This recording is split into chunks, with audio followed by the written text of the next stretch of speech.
Good evening, dear masters. Welcome to our day 35 session of 40-day meditation journey. I welcome all of you to this beautiful meditation session. And today we are going to once again have a beautiful experience of meditation together with Jasmine ji. So I welcome Jasmine ji. Please start your meditation. Welcome. Thank you so much, Shailesh sir. Thank you so much. Thank you, everyone. Thank you for this beautiful opportunity.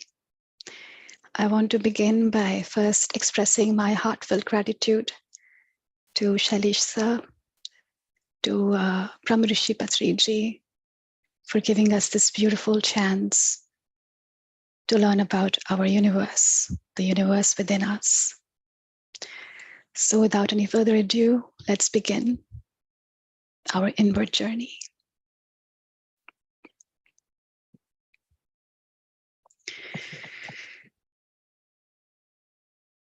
Please find a comfortable corner in your home. Dim your lights and sit down either in Sukhasana with your legs folded completely. If you're sitting on a sofa or on a chair, please cross your legs from your ankles. Clasp your hands and place them gently on your lap. And once you're comfortable, gently close your eyes. Remove your spectacles. Keep your spine straight yet relaxed. And take a full, deep breath.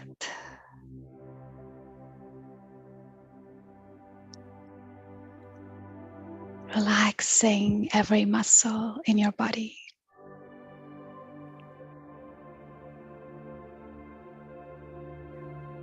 Inhale deeply. And exhale completely.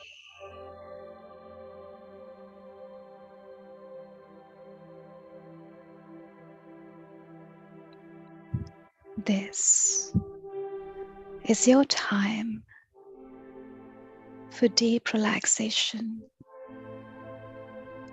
and restoration.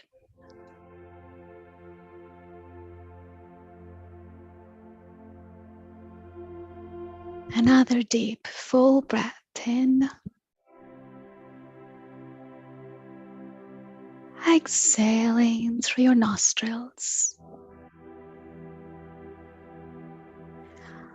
Release any tension out of your body.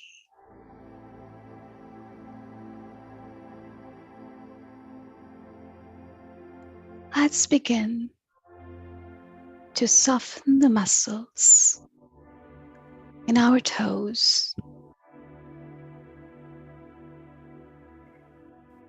Feeling the gentle sensations traveling in your feet.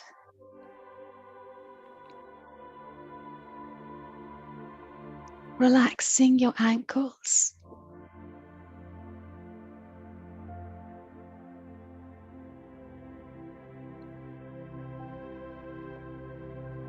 Relax every cell in your feet. And moving up to your calf muscles.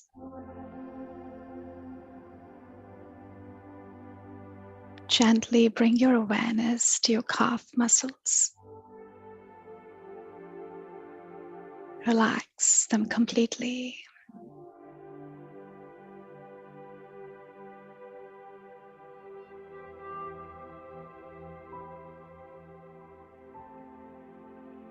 Bring your awareness to your knees. Your beautiful knees. Relax them completely.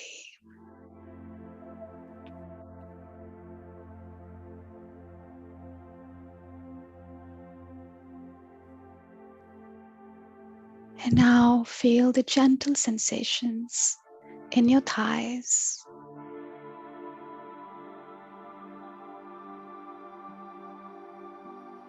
Relaxing your thighs completely.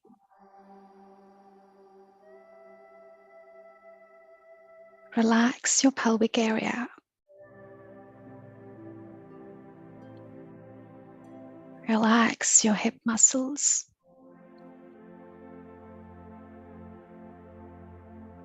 And feel your body supported by the surface beneath you.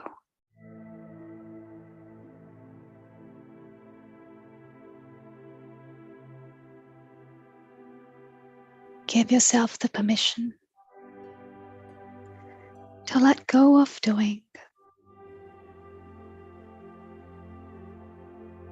and feel the cascade of sensations in your body.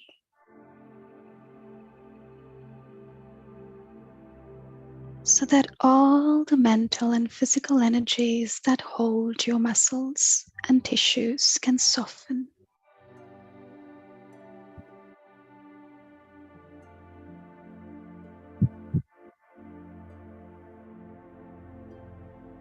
And as your muscles soften, bring your loving attention to your back muscles, feeling the soft energies rising up and relaxing your entire back.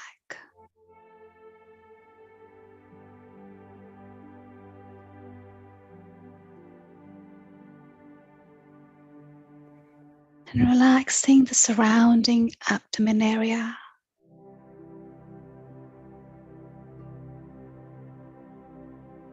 Deep relaxation.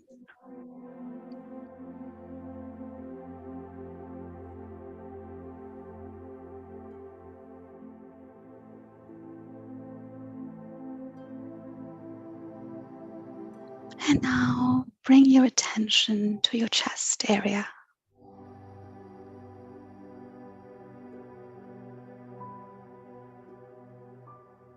Bring your attention to your beautiful heart.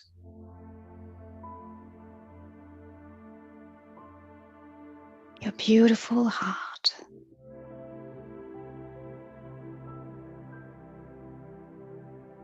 And let your heart be filled with divine love and compassion.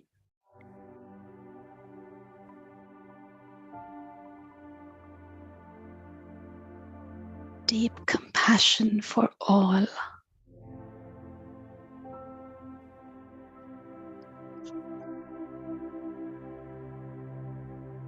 For everything around you.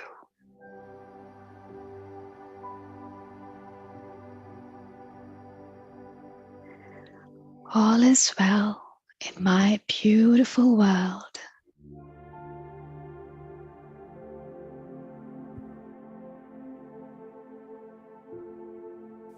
Let the love rise to your shoulders.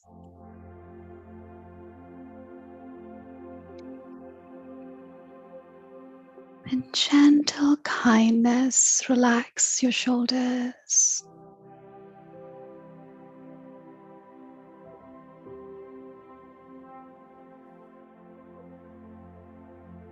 Relax your neck area.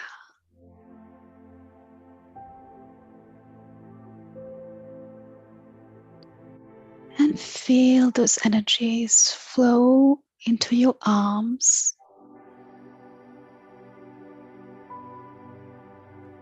Flowing like the waters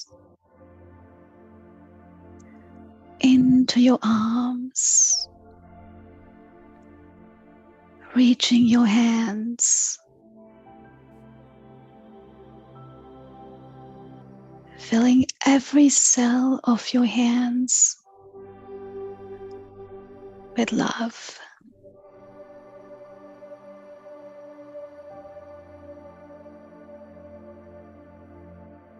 The pure intent of giving.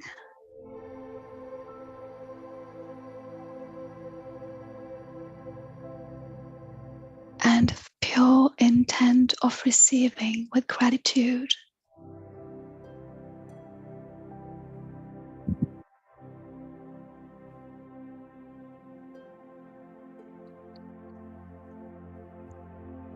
And bring your attention to your beautiful face.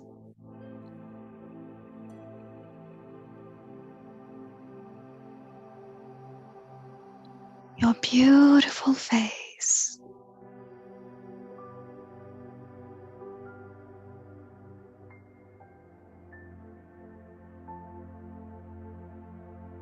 And bring your awareness to your eyes.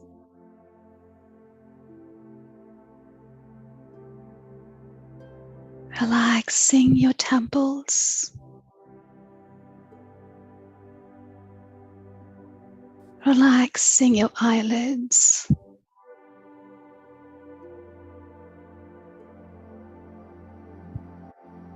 Relaxing your forehead.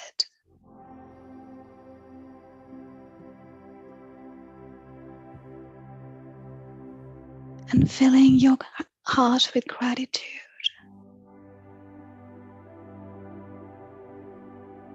For your beautiful mouth. Your beautiful nose.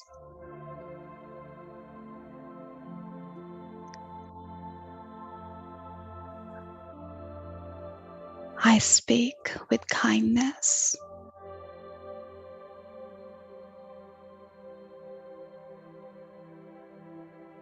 I speak with clarity.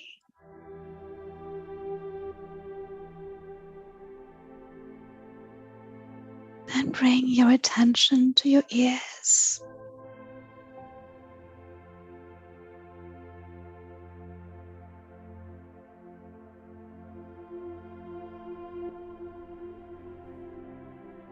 I pay attention to the love that surrounds me.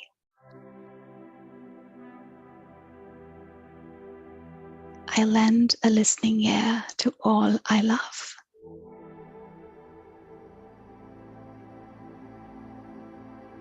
I am love. Now bring your attention to your scalp. Relaxing your scalp.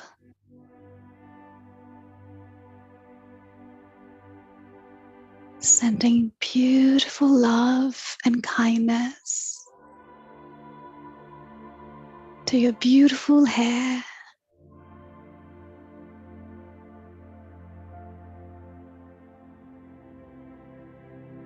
Relaxing the back of your head.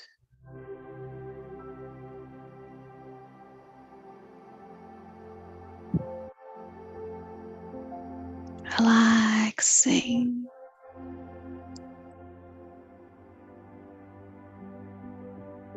Relaxing your crown area.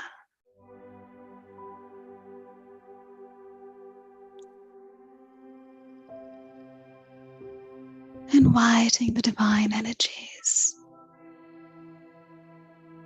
the cosmic energies to fill you with love.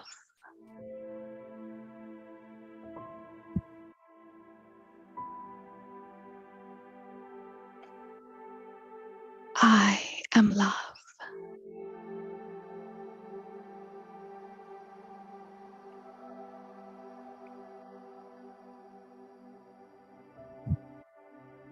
And now,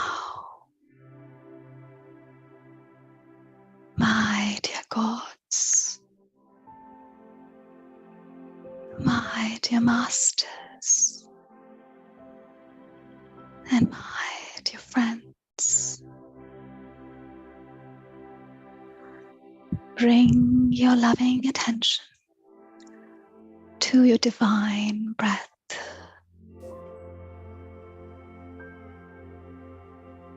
The breath of life.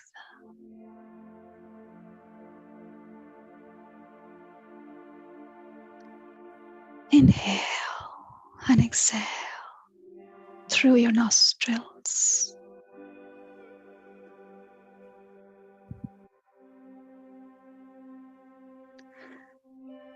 Stay with your natural, normal, and divine breath.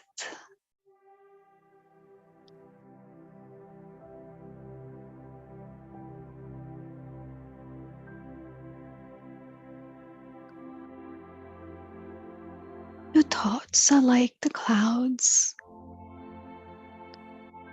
They will leave you. Let them go. Come back to your breath.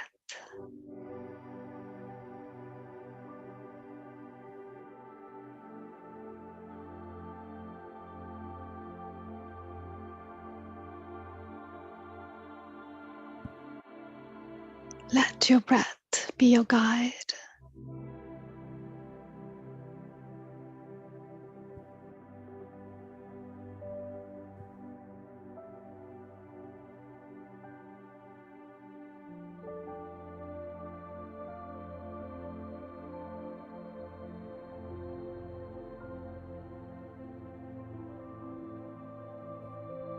Let it flow inside you,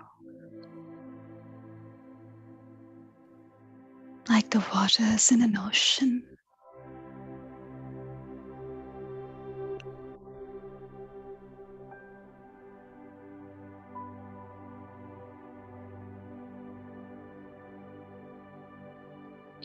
You are the ocean.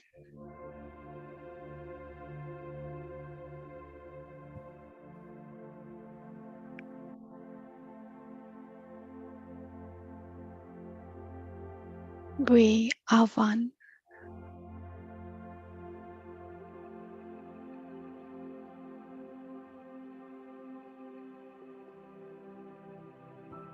Stay with your breath.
Stay with your breath.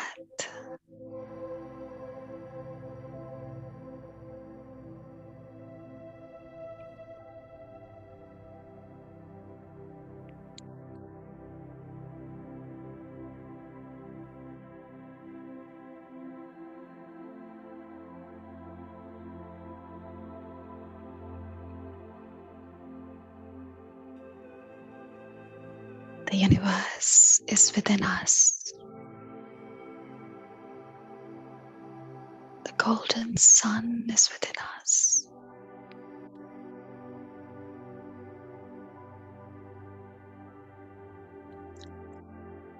Stay with your breath.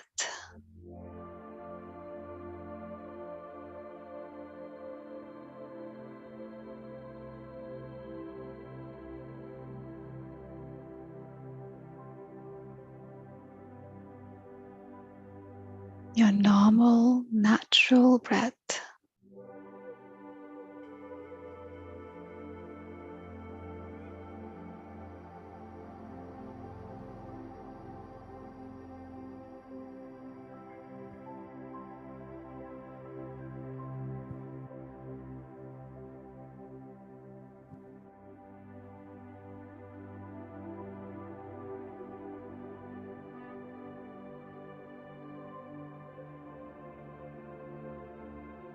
Your breath is your anchor.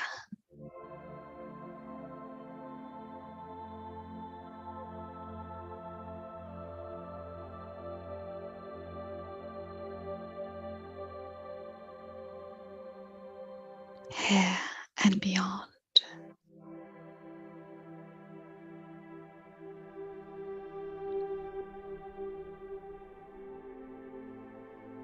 Stay with your breath.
I am guided.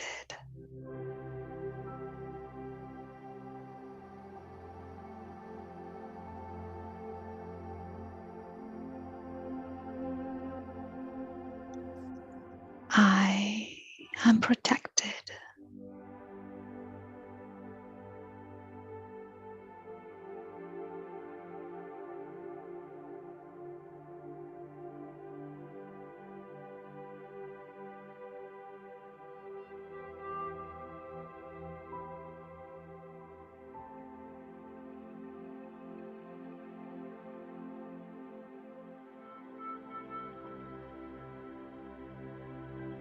I am one with the universe within me.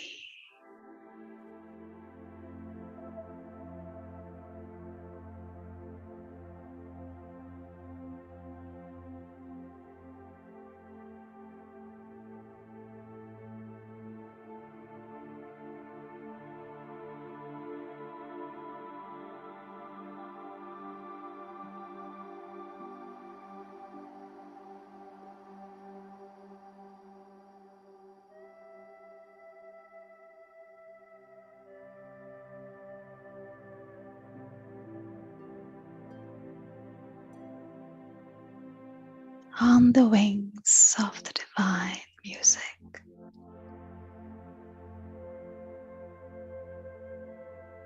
Flow with your breath.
Diving deep in your breath.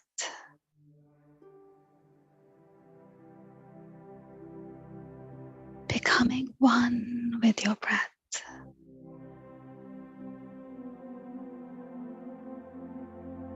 Stay with your breath.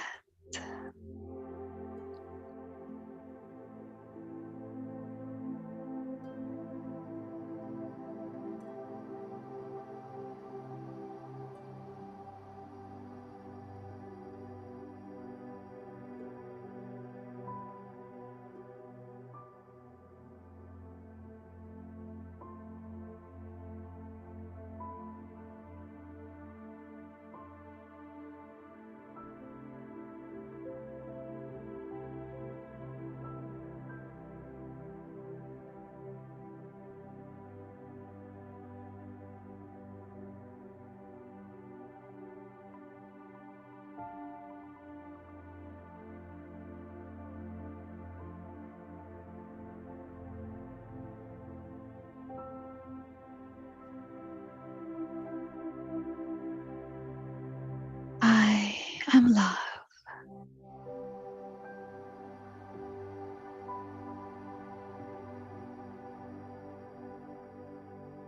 I love completely.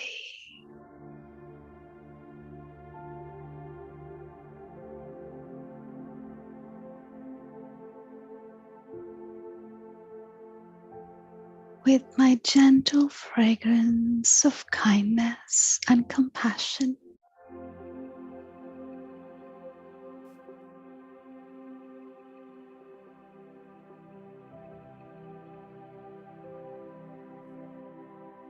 I give with all my heart.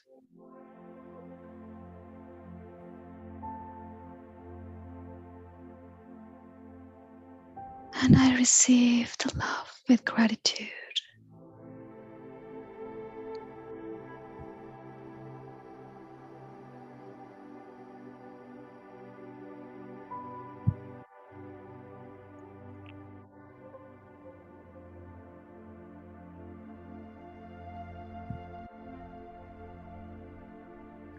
I am one with my breath.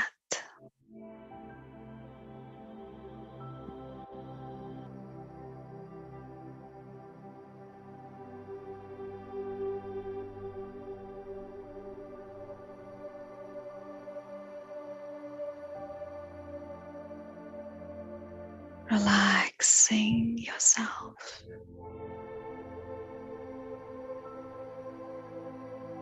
And stay with your breath.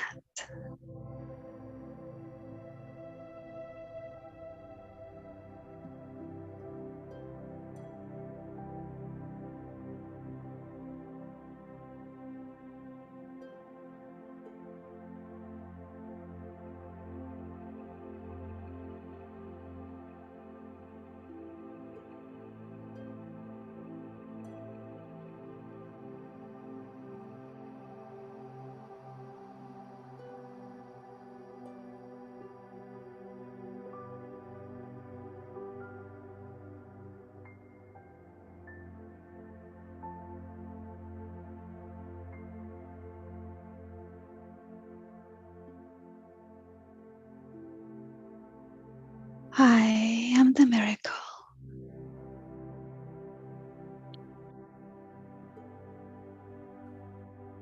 The miracle is within me.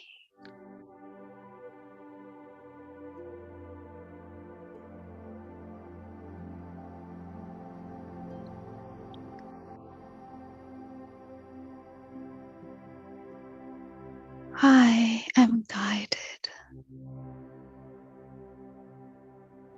guided by my breath.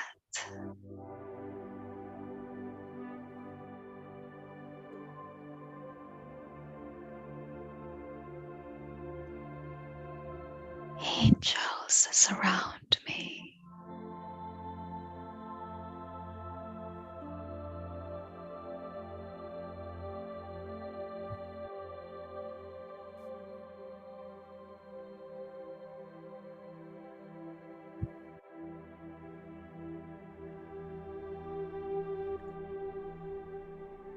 I forgive easily.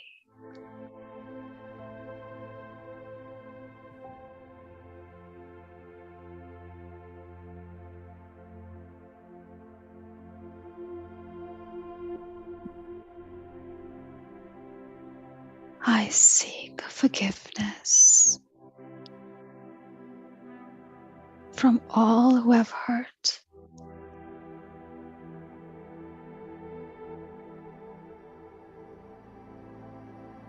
I seek forgiveness from all I've hurt.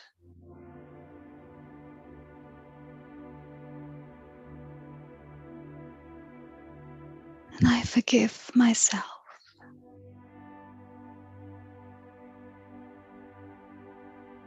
And I forgive others.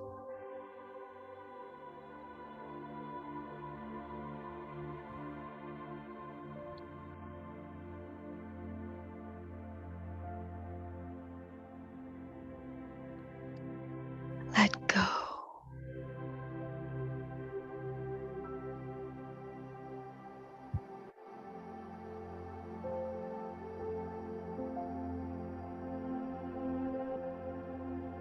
Stay with your breath.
I am divine.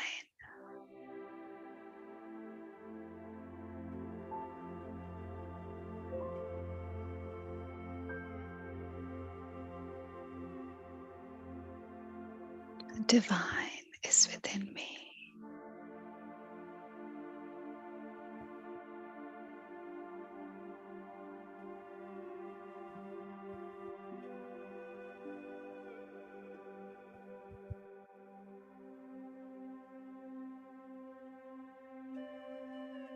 Stay with your breath.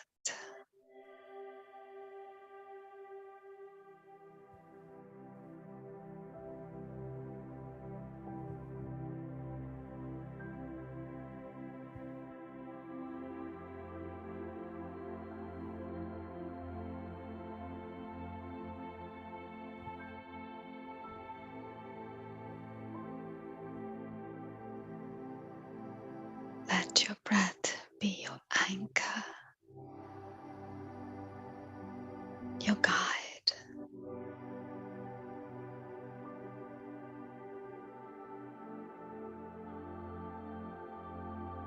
Watch your breath.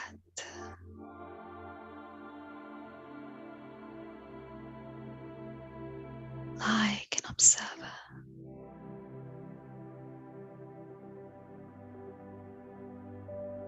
A gentle breath.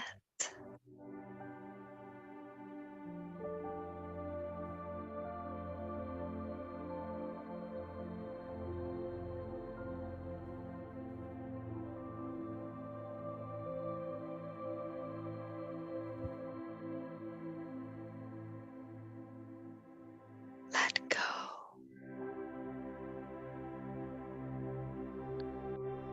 Surrender to this moment.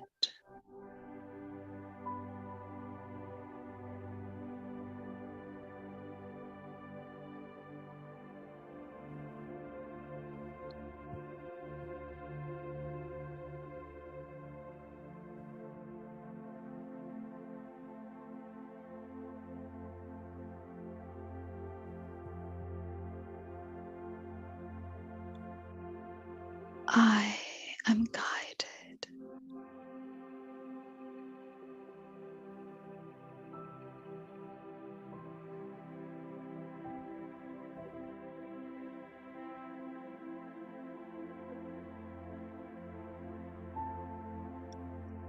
I am protected.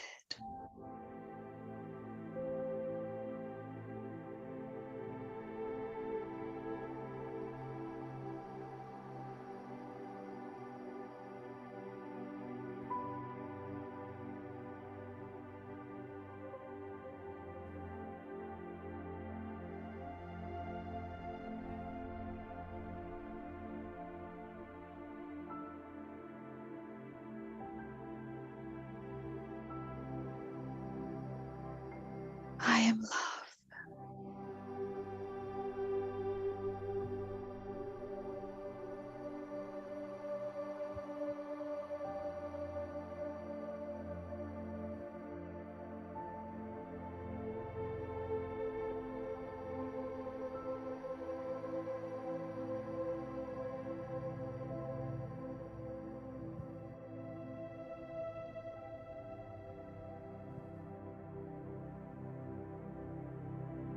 We all are love.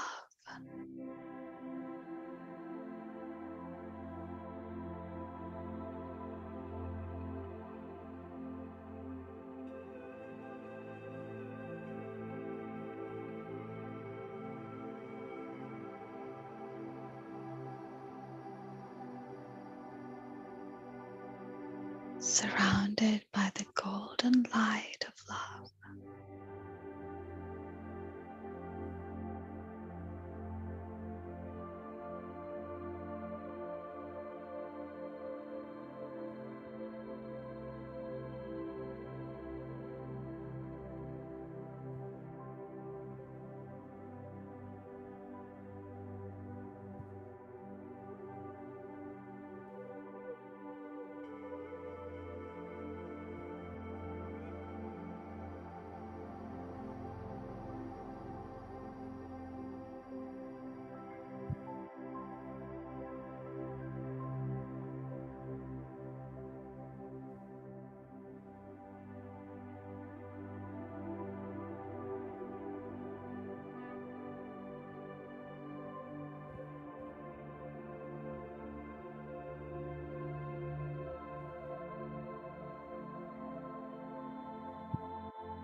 Sending love and gratitude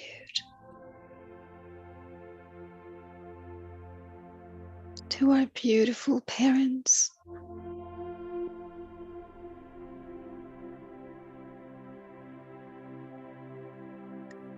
our siblings, friends, and relatives,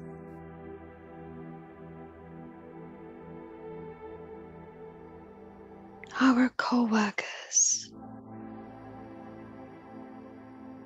our neighbors, every living being around us. Sending love and gratitude to the plant kingdom, to the animal kingdom,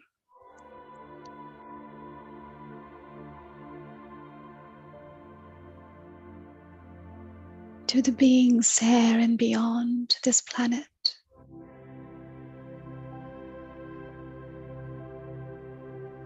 Sending love and gratitude to the universe, to all the galaxies,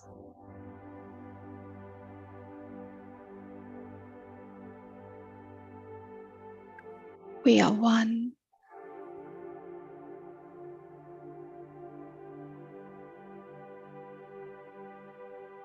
Becoming one with our breath.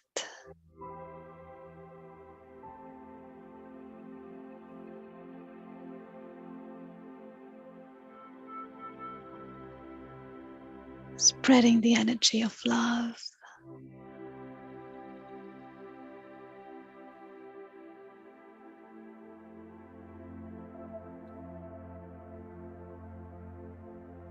Five more minutes.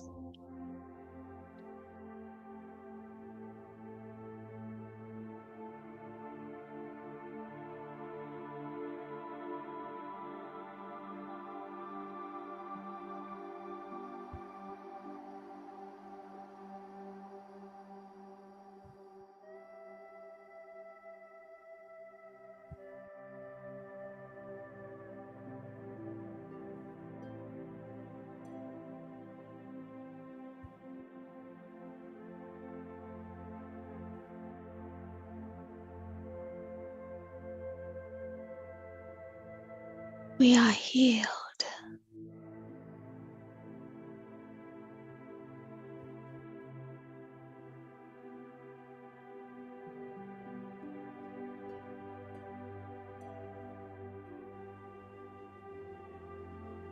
Thriving in oneness.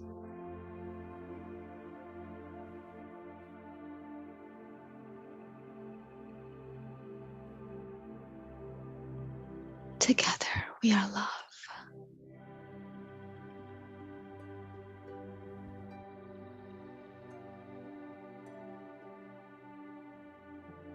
My dear beautiful souls,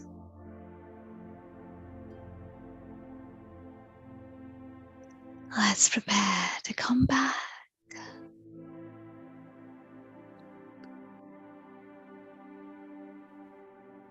Start to feel your sensations in your toes.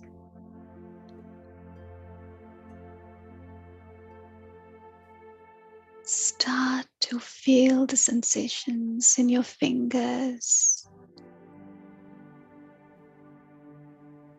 Waking up your muscles.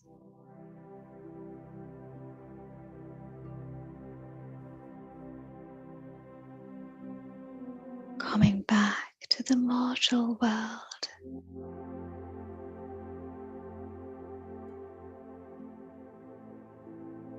Take your gentle palms, open them gently and softly. Place them on your beautiful eyes.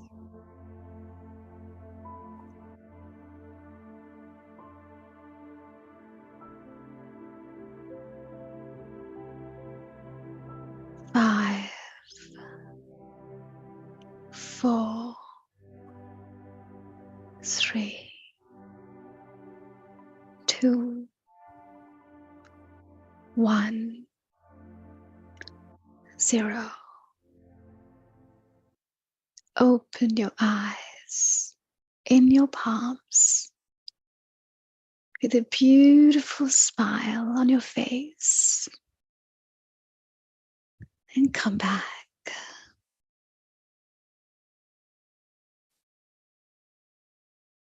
Welcome back, my beautiful soul family. I am blessed. We all are blessed. Thank you so much, everyone. Thank you so much, Shalish sir. Thank you. Thank you. Such a beautiful, deep meditation tonight, Jasmine ji. Wonderful. Thank you, sir. Thank you. Thank you, sir.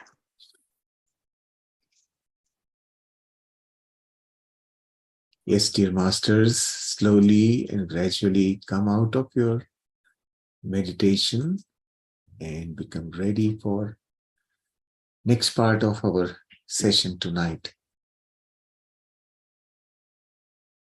It's really challenging to come out of this kind of deep meditation so quickly.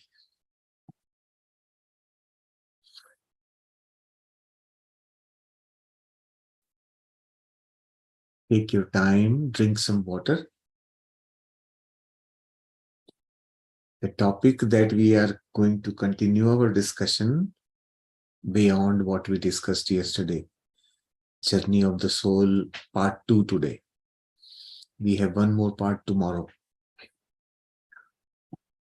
So what we did yesterday was we developed some understanding and confusion about soul. What is a soul? And but I think it was very good we had that sort of a discussion yesterday because it gave us some amount of understanding.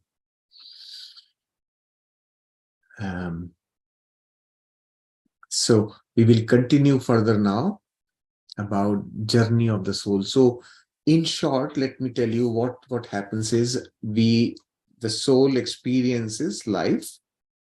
When we are in life, the soul experiences life, and then it leaves the body, goes into the astral realm.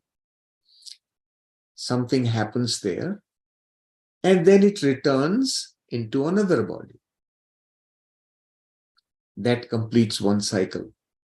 So today we are going to be talking about that part which happens outside the body.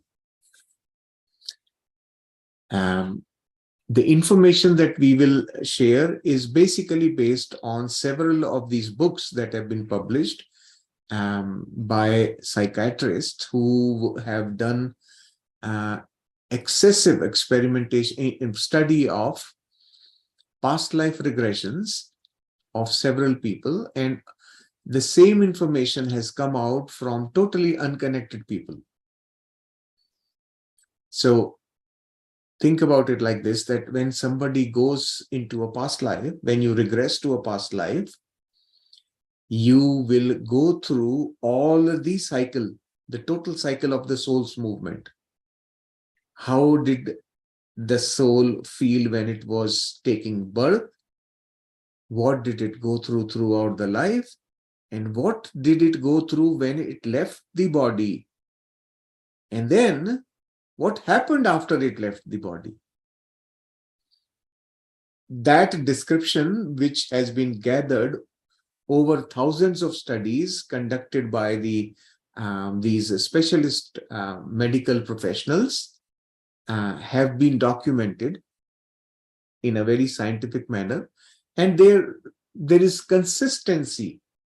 Certain things have been found consistent, and those same things have also been confirmed by several people who have had near-death experiences. So you must have heard about this thing, that some people were declared dead and then after some time they became alive again.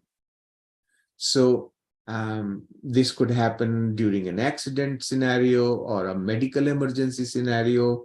In different situations, people have gone through that experience, and lots of those are available on various media channels. People have spoken about it. And such of these experiences just confirm all those findings which these doctors have done over years of study. People started becoming interested in this field almost somewhere in mid 1900s. So 1950, around that time, they started doing a lot of these studies. So we have a wealth of those experiences recorded by doctors, and they are shared in books. So many of those books are available as PDFs, and I have read some of those books, and they are very consistent. So today I'm going to talk to you about what happens at the time of death. This will actually clear some mysteries, fears that people have about death. Death is the biggest fear people have, statistically. But when we start understanding that as a soul, we do not die. It is just that we leave the body. So one thing that has been shared by people consistently is that the experience of being born is much more painful than the experience of dying. It will feel very strange.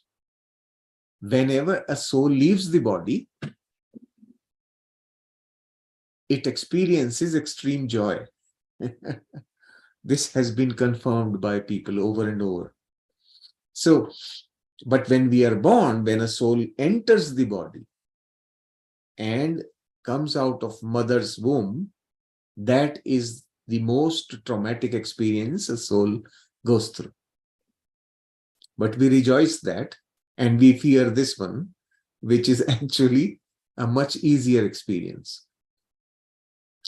And when, so if you have seen somebody passing away, you would kind of think that this person was alive till a certain moment, and then all of a sudden the person is dead. So it's almost like an instant thing that the person was alive and is dead now. But the soul is going through a process at that time.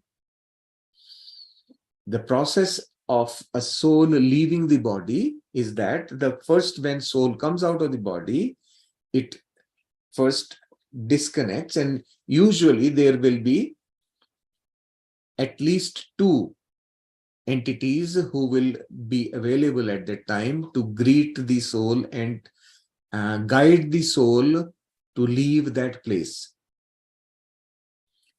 Now, at that time, the soul is going through that transition experience. It's going through experience of transitioning from the body and separating from the body. So for the soul, that experience is intense, but instantaneously, as soon as the soul disconnects from the body, it remembers everything. In the body, the soul has forgotten all about its metaphysical existence. As soon as it leaves the body, that memory comes back right away, and it immediately starts understanding, oh, okay. It immediately starts understanding, okay, I'm back. Right? And that is moment of joy for the soul, that it feels, suddenly it feels free. Okay. So the difficult part of this separation is, first thing the soul undergoes, what it undergoes is disidentification from the body. Its identity suddenly gets lost. That is the first major change that happens. And then the soul has to go through, pass through a tunnel. Everybody has consistently mentioned this. The soul goes through a tunnel at a very rapid pace, and at the other end of the tunnel, there is light. And all the souls have mentioned this thing very clearly, all people. So that tunnel experience is another, during that passage through the tunnel, many souls have mentioned that they were listening to beautiful music, and it was very fragrant, very beautiful fragrances they were able to experience during their passage through the tunnel. Now, before leaving the spot where their body is, some souls try to stay there for a little bit to console their grieving family members or living people whom they are leaving now. So in the right in the beginning, they are not able to identify or not able to kind of accept that they are now not in the body anymore. And then they try to console the people who are crying or whatever. That is another thing that many people have shared. And they're trying to console, and nothing is happening. And that's when they realize that they are not in the body anymore. Now, when this happens, the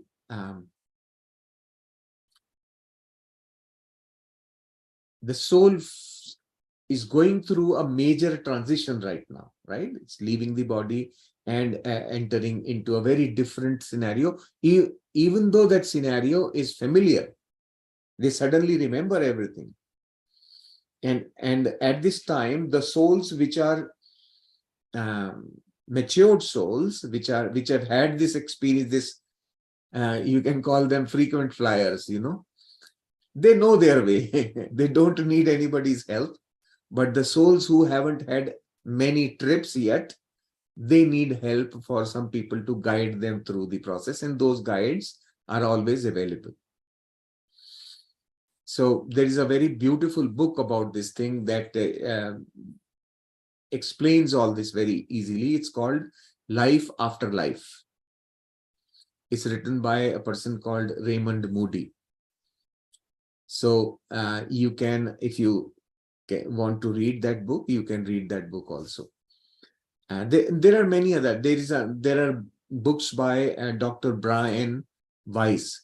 Dr. Brian Weiss, his books are, he's written several books, and they are very easy reading. They are very entertaining and easy reads. So that's why they have become very popular, that people like to read them. So that understanding of going back into the astral world comes right away as soon as they leave the body. And the gateway to the spirit world is at the other end of the tunnel, where all the souls have described it as a bright light. And usually at the other end, they have their familiar people waiting for them. So in some cases, it could be their mother or their father or some friend or whoever was very dear to them would be present at the other end, or maybe grandparents or something, to greet you so that you feel comfortable that you have come back home. Now, one major shift that happens that most souls have reported is that as soon as they come out of the body, they start communicating through thoughts. Their communication suddenly changes to communication only. Whatever thought comes is actually transparent. It's visible to everybody, visible or perceptible to everyone else in that realm.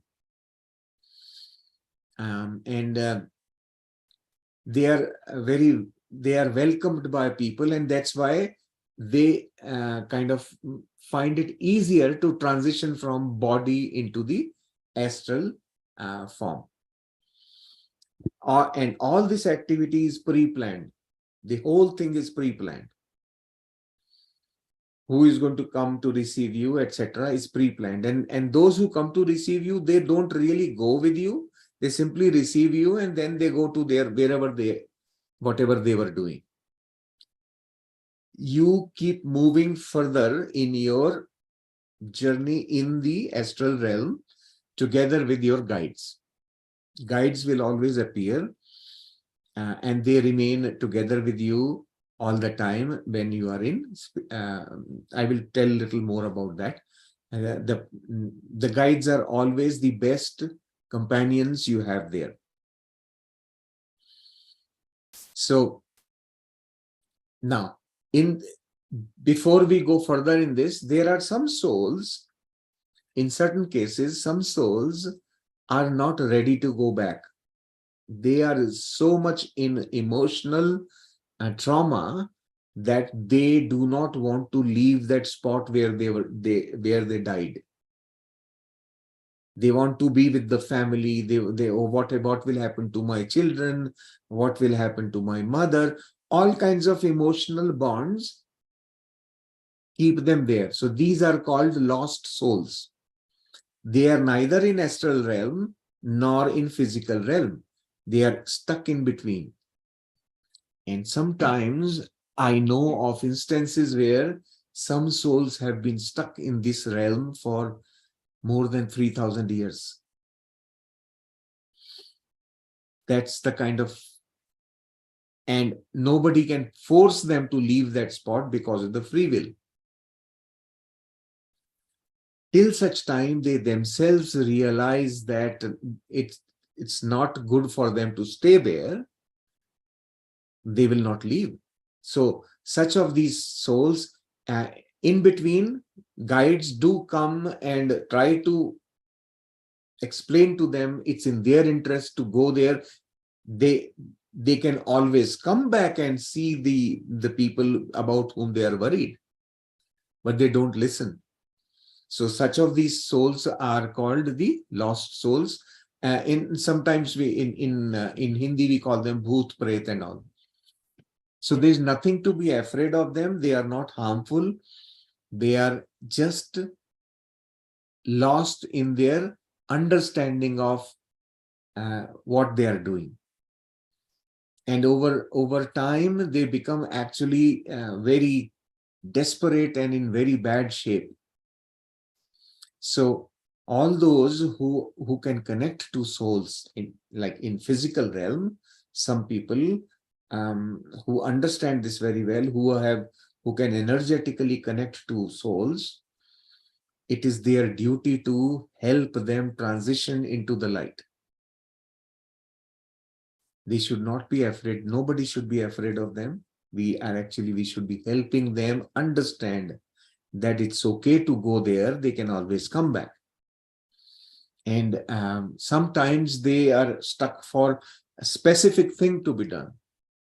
So once they communicate their need and that they make sure that that is done, then they leave. Like, for example, this soul which was held up for 3,000 years was the soul of a Chinese king. This king wanted to pass on a very important message to his prime minister, which he could not before he died. So when he died, he was constantly searching for this prime minister, constantly trying to communicate with this prime minister, and he could not. And 3,000 years later, this prime minister of this person was born here in Canada as a female. And this female is a psychic, and she was able to connect with this person and release this soul. I happen to be her student. So she described this thing to all of us during one of the classes, that she had to work with this person. It took her a few days. He would not leave. And then she had to work with the person, and then he finally went into the light. So this is a very normal thing that happens. And we should be compassionate with these souls and help them transition. So once we are out of the tunnel, we are into the light, what happens there is what I'm going to tell you now. So there are several things that happen depending on our level of soul maturity.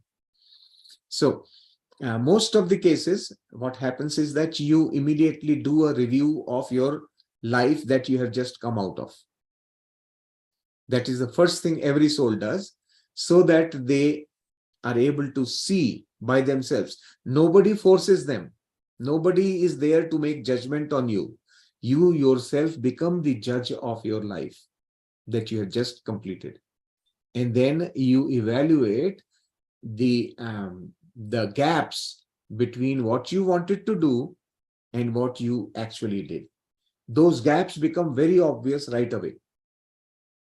And with that knowledge, you then go further into what they call as a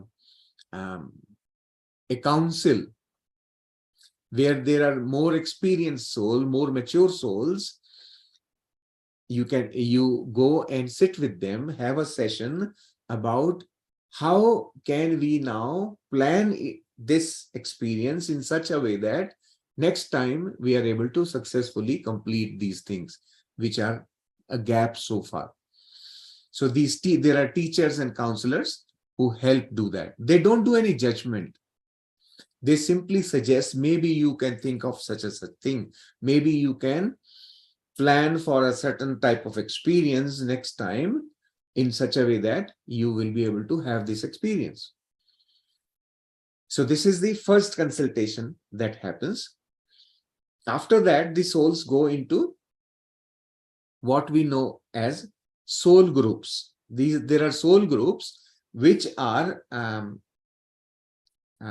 groups of souls with similar level of maturity. And they come together as a group, and you would know most of them. They are actually what we call as soul family. The term soul family used in our PSSM circles is incorrectly used. We do not even know what it means. We call all of us our soul family. But that is loose usage of the term. The soul family is all those souls who are part of that experience group, you can call them. They come together, they stay together in that realm as long as necessary. Nobody forces you to leave that, because your life is eternal. So you can stay there. If you have had too much traumatic life, then you go through rehabilitation there. Amongst familiar people, familiar souls, you go through rehabilitation, you rejuvenate yourself, become normal, feel good, and then start learning things which are necessary for you to prepare for your next life. So together in that group, knowledge sharing happens, experience sharing happens, and lot of learning together. And then time to time, more matured souls come into that group to provide further learning, to educate these souls so that they can grow at a faster pace. So all those things are available in those groups. Those are familiar souls, and they may not contain your grandparents or your parents, or because your parents may be totally unconnected souls who had in your last planning, those were souls who agreed, okay, I will come and help you get this experience. That's all. Here we feel, oh, my father, my ancestors. There is no ancestor there. All souls are by themselves. And they are neither male nor female. So they all are kind of same. But they take on forms to make you feel comfortable. Forms of bodies that are familiar to you, right? Like your father or your mother. Someone like that in the beginning will come like that. In that form, that soul will come and help you feel comfortable. But ultimately, that soul who may have taken so many births, how can it identify as one person? Cannot. Right? So in that realm, the identity is so many identities that it has had on earth. So that's why they don't identify. They can change their form, their appearance, their color, whatever. They can change everything just by thought. So during this period, you are constantly learning. We learn, understand, and then at some point we feel confident, okay, now I'm ready for the next adventure. We only make that decision, right? So once we make that decision of going to the next challenge, then we again meet the council. That this is the plan I have. I want to do this thing. All that I have now created. In fact, usually we create a plan, and then most of the souls have confirmed this thing, that there is a big chamber where you go and sit. It is almost like a video chamber. The walls are like screens where you have actually live view of your future life, where you can see important things of future life, and you can adjust, you can make adjustments. Well, okay, this needs to happen this way or that way, whichever way.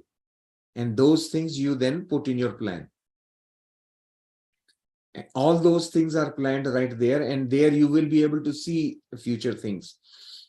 And so then you come to the counselor that, okay, this is my plan. The counselors will then, most of the time, what happens is counselors say that don't be in a hurry. You have taken on too much pain. You won't be able to handle. Reduce some of it. You can do it in your next life. This is most of the cases this happens. Because of our enthusiasm to move faster, we take on too much challenge in our life, in our plan. So counselors help rationalize that a little bit, so that you can do a life and not run away from challenges. This is what the counselors help you do. They don't force you. They only suggest. You can still take on if you feel like.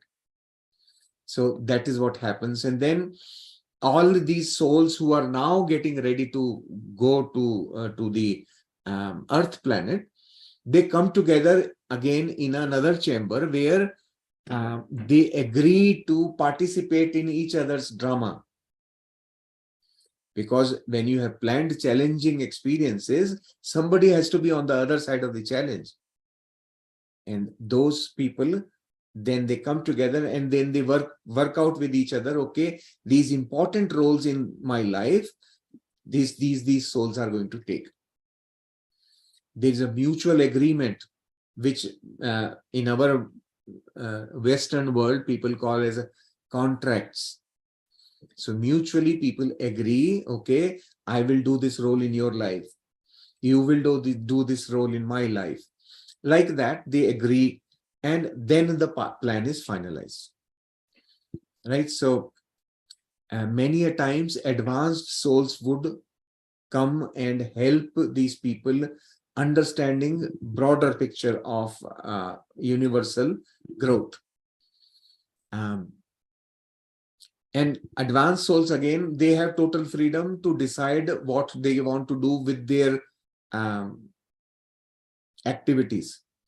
They not necessarily have to come only to Earth planet. They can go into any realm, actually, where there are different types of beings. So advanced souls have that freedom. And how do these souls identify with each other? Because they can take a form based on their thought, but without that, what is their identity? Right? Like my soul, for example, will not be known as Shailesh there, because in my past I may have been Meena Kumari and could have been something else. So there, my identity will be, they are identified by colors. And those identifications are a kind of classification of their experience profile. So in general, the beginner souls, their color is pure white. They are white in color. And then once they advance a little bit, a lower intermediate level, they are off-white in color. And then intermediate level souls would be about yellow kind of color. And then little more matured souls, they have dark yellow color.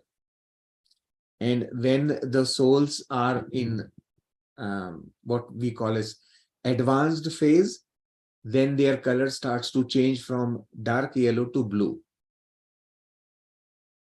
And even when they advance to very high levels, those are dark blue colored souls. So these are the colors which are kind of, that's how they are identified in that realm. And mostly the guides are from dark yellow and above. Those are the guides and counselors. Most of the counselors are blue in their color. So these are color identifications of souls. Every soul has guides there. All of us have guides. The guides can be someone from another life with whom the soul has had past experiences. They could have been one of the experience providers in the past, and they are usually very seasoned souls. They've had a lot of experience, and because of experience, they can do many things, and they can understand the depth of what you are trying to do and what are possible outcomes. So they not only provide guidance during the soul's astral life, during incarnation on earth also they sometimes come to give you the hard tests. So if there is somebody very difficult in your life, could be your guide. And their purpose is to introduce big shifts in your life experience. And some of these matured souls also, like we talked about another day, that they take very difficult lives. Like yesterday I was telling about Louise Hay. To set an example for human beings, they come here and take on a challenging life and say and demonstrate through practical life that as an ordinary human being, this is what you can go through and still come out successful at the end. So they just come here to provide those examples also. And then, but we do not get to choose the guides. There, the guides, we can't choose that I want this person as the guide. The guides actually choose us, depending on our experience profile. They see where they can provide maximum value. So they choose the people whom they are going to guide, and each guide can have multiple followers or students, whatever we can call them. So that's about the guide. This is so this is the whole thing that is going on there. There's a lot of thing that happens there, but all that happens there is not uncomfortable in any way. This is a common thread people have reported, that that place is so loving, so helpful. Everybody is helping us evolve. Each one of the persons there. No, there is no negative thing happening there.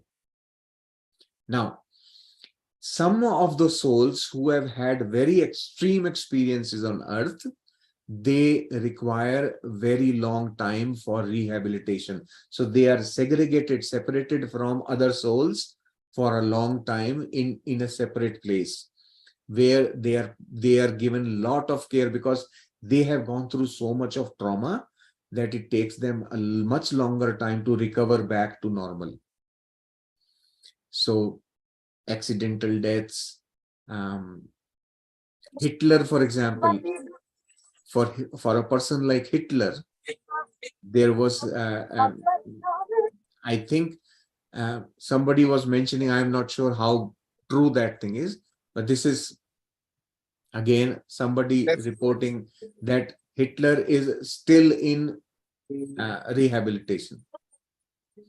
So those kind of extreme experience people take much longer time to recover, and then it takes them, and then they plan and come back. So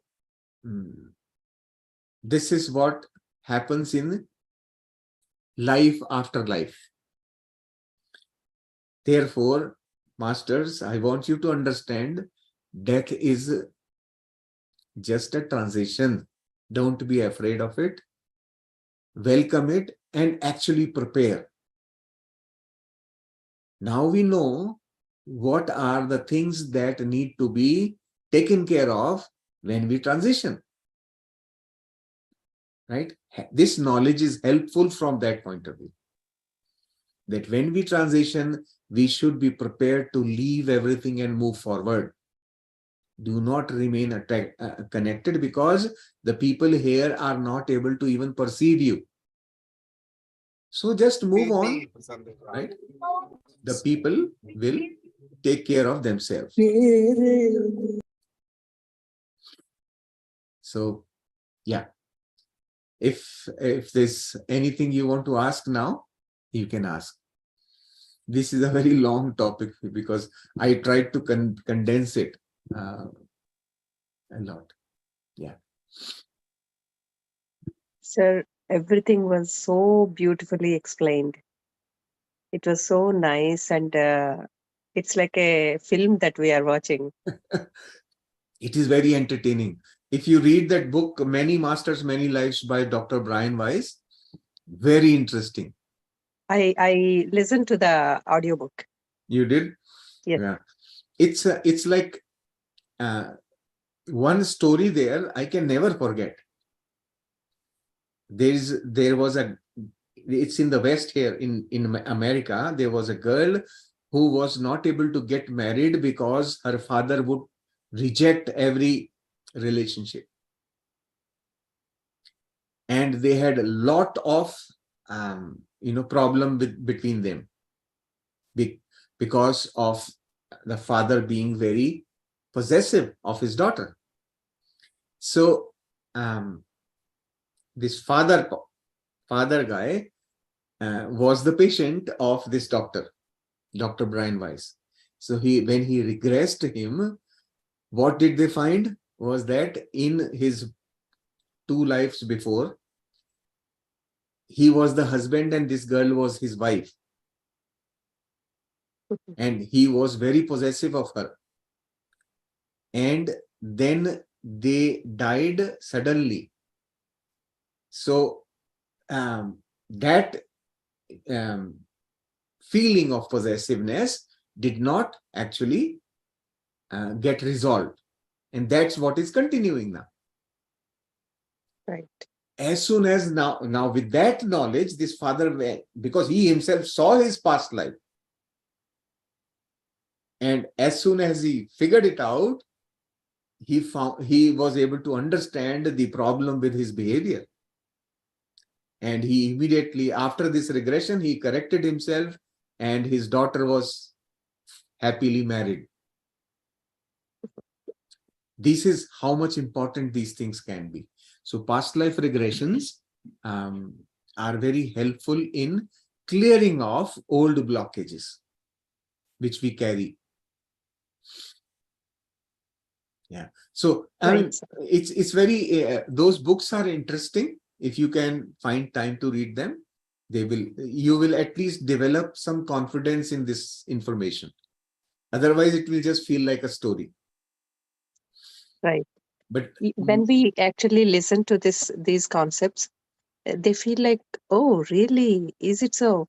Like, we never heard these things. Like, we read stories and we read our itihas and all those things, but life after death was never discussed. It was not in detail, at least. At least we know that rebirth is there, but life after death was never discussed in elaboration. And not even 1% to that extent, as I know. The reason for that is that people are deliberately injected with fear of death. The social system depends on people remaining under fear. Right. The entire social system, if everybody is fearless, you cannot have a coherent society. Right? So fear is what keeps people under check. That's why deliberately fear of death was introduced. And it was easy for people, oh my God, what will happen? So easy, right? And because of that fear, that knowledge was never passed on. You remember the story of Nachiketa, right? Even Yamaraj was not ready to give him the knowledge about what happens after life. But he finally got it. And it's there. It's there in our Upanishads. So this knowledge prepares us to develop the right understanding about our transition. Death is not the end. That is the most important thing we learn from this. Death is not the end. It is just one transition. You are disembarking from one train. And then you will do something there. And then once again board another train. You are just transiting. It's like when you go from here to India, you go and step out in Frankfurt or in Amsterdam or in London, step out, spend some time there, layover period, and board another flight to reach India. That's what is happening. So death is only that, transition. Nothing happening which is difficult experience. There's no difficulty there. That's one thing I can assure you from all the readings that I have done. That part is the easiest part of life. It's called life between lives. Right, sir. Yes. Yeah. Thank you so much. Yes, Jasmine, you have something to say.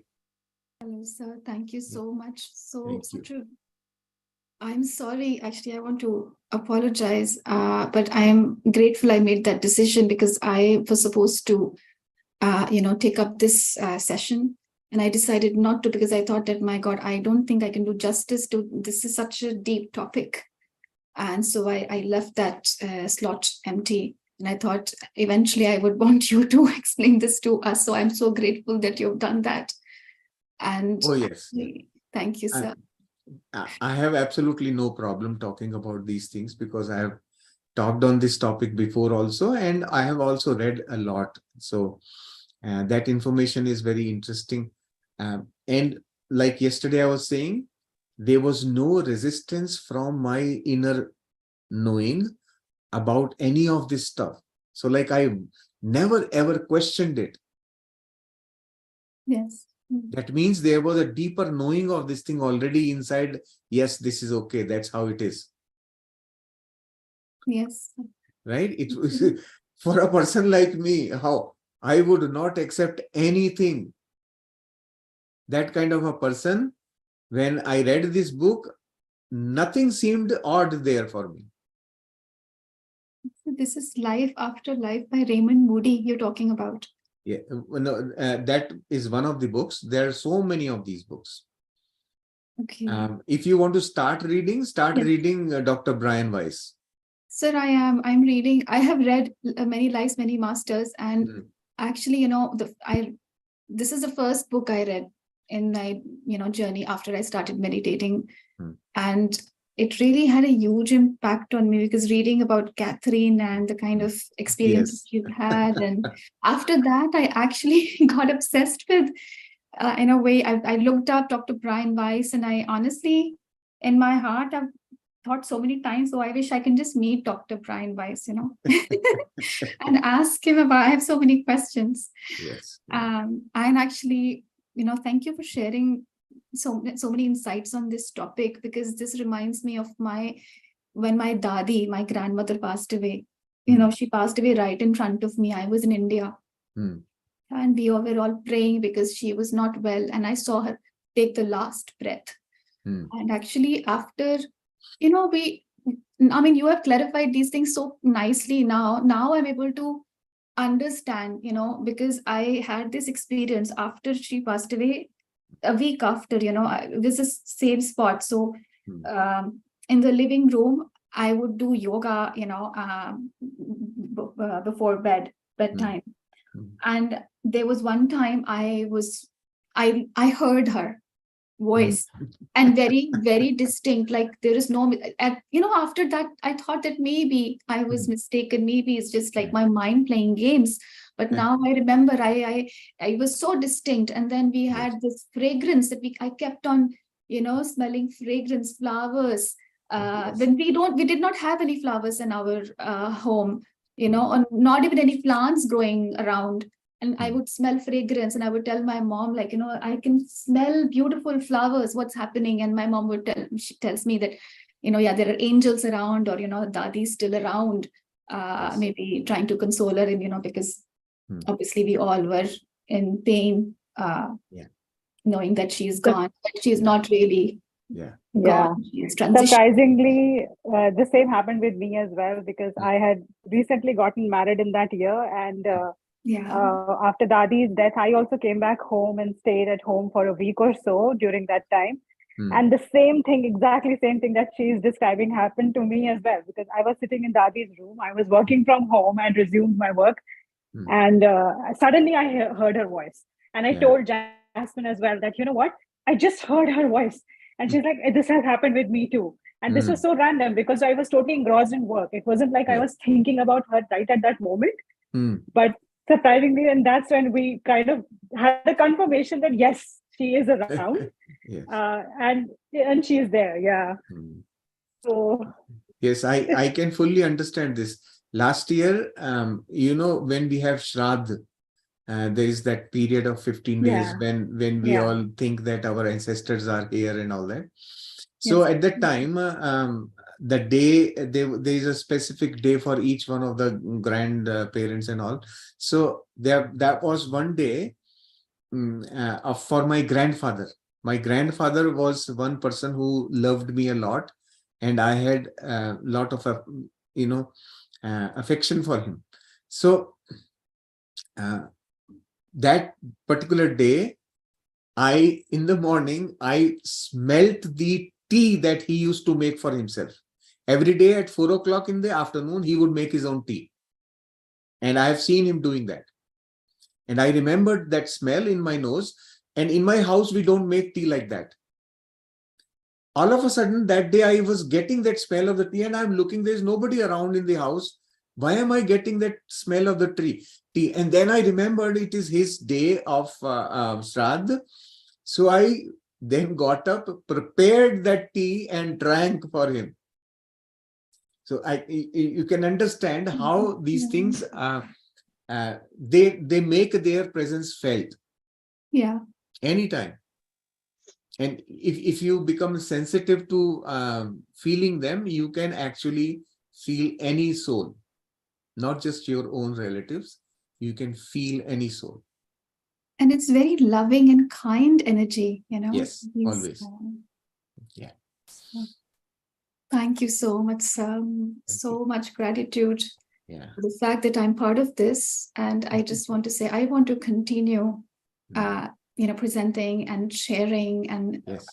I totally am with Srijit ma'am, and she mentioned that we want these sessions to continue. So please do something so that we continue to do this and prepare ourselves. I will tell you guys something on the last day. I will tell you some things which we all have to understand and know. Yes. I will tell you, don't worry about it. You will not be dissatisfied. Thank you so much. Yeah. Thank you, Selishi. It's a lot of knowledge that was shared during these sessions. Yeah. And I also have a similar kind of experience. We were living in Indonesia that time. And my uncle, my mother's brother, passed away in India. He vacated his body. But nobody called me yet. Like, I think that was happening in India, but I do not know that. I was taking a nap during the day, just about half an hour nap I used to take. And then in my nap, I heard him knocking on my door, on my front door. And then I got up, and then I felt that he came. And I was wondering, how can he come? Because to travel to another country, they need passport, visa, ticket, and a lot of other communication, right? How can he come? And then I went and then opened the door. There was no one. And then I came back and thought, okay, I might have dreamt it.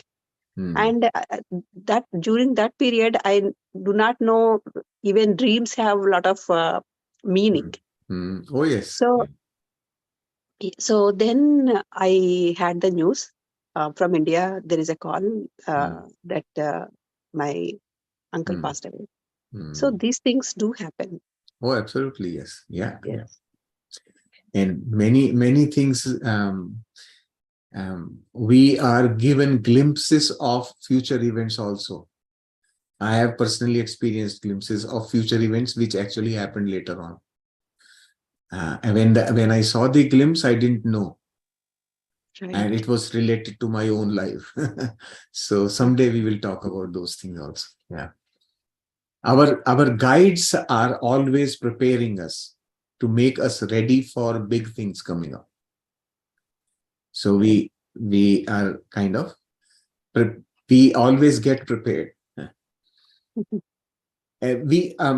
Through this knowledge, the good thing that happens is that not only do we release the fear for unnecessary fears, we also understand that in human form, what all can we do for like these in-between souls, the stuck souls, right?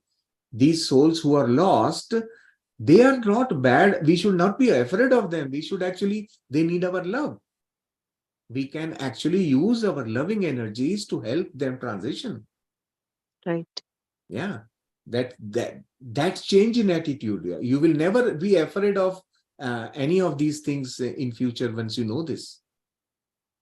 Right. Unless we have like the society creates unnecessary fears about wrong information.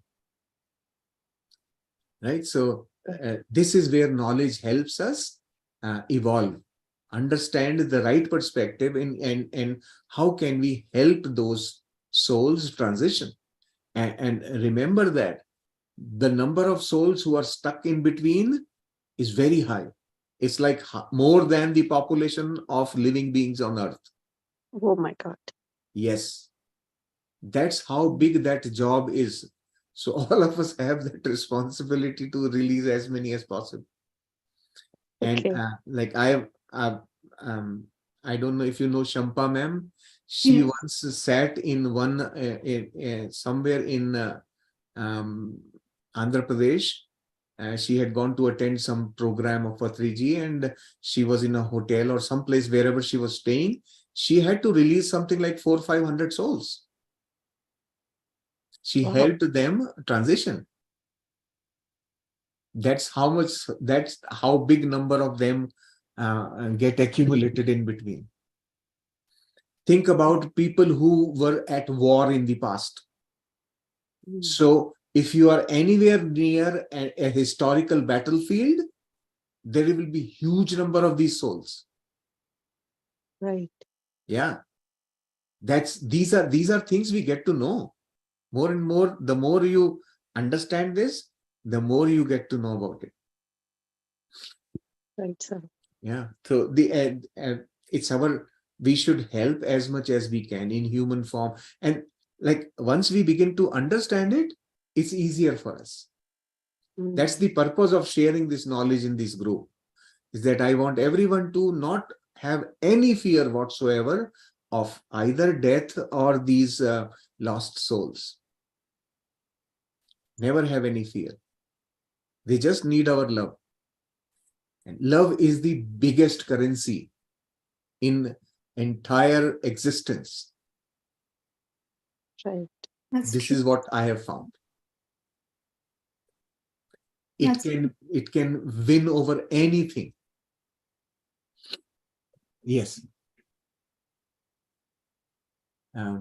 Somebody wanted to say something? Yes, so that's Yeah. very true, sir. I feel that if we are, in the fear energy, like whatever we are sending out, we are receiving.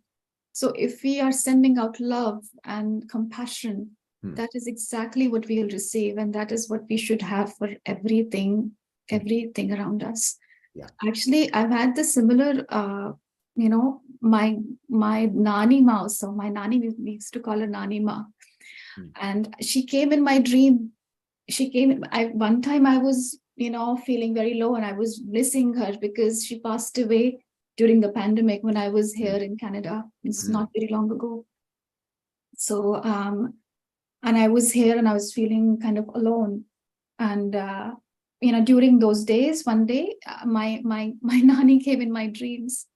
She came in my dream. She looked at me, and it was like I was sitting in a classroom or something, and I'm sitting on the floor with a lot of students. She stands right in front of me, and I'm like, Nani Ma, and I get up and I just hug her. That was my dream. And I cannot, it was so real, it was like I was there. So now it makes sense to me. Yeah, that part is fine. But I'm also teaching all of you not to become stuck with these things. Because in that realm, there is no Nanima. Yes. That is just another soul. Yeah. Right? And that is our real place, not this one. This is temporary. We spend much more time there. Yes. And so understand this thing. Spiritual living means living with the mindset of a soul. And a soul's mindset is not like our mindset here. Soul is not concerned about these relationships. Yes. Right? So when you are spiritual, you are thinking with a different perspective altogether. You are thinking in terms of a long journey which doesn't end. And in that respect, your objectives are so very different. Then you are not in a hurry at all. Because you know that there is no problem. Time is not there. Yeah. And with that perspective, you are then more focused on bigger things. Yes. Your perspective widens, and that's what is spiritual understanding, spiritual living. So slowly I will give you more and more as I'm doing it. Renukaji wanted to hear something. Hello, Shailaji. Good evening. Good evening. Yeah, that was beautiful. I was enjoying all your conversations and everything because I also read that book, Many Masters, Many Lives, and I could recall the stories in that book. Yeah. And from that book, it makes so much of sense because we never had all this knowledge, as Umaji mentioned. We were never learned about it. Nobody shared about this. But after learning this, after reading these kind of books, it gave us great insights about the life. There is a life after death, what happens, you know. So I was able to remove my fear of death, and I was able to help my family members because everyone has that fear of death. Most of the people, they just want to live the fear, you know, what will happen after I die, you know. But after reading this book, amazing that I don't have fear at all. But I'm glad that I was able to help my family members too. Excellent. So these kind of books help us so much. Yeah. That is the purpose of Gyan, right? Yes, definitely. Yeah, I'm so amazed. Yeah, I'm so grateful. Thank you so much. Excellent. Thank you, Renukaji. Thank you. All right. Thank you, dear masters. So we will bring this session to a close. It's very late for all of you. Have a wonderful night and a restful sleep. And we'll get together tomorrow once again. Thank you. Thank you so much, sir. Thank you.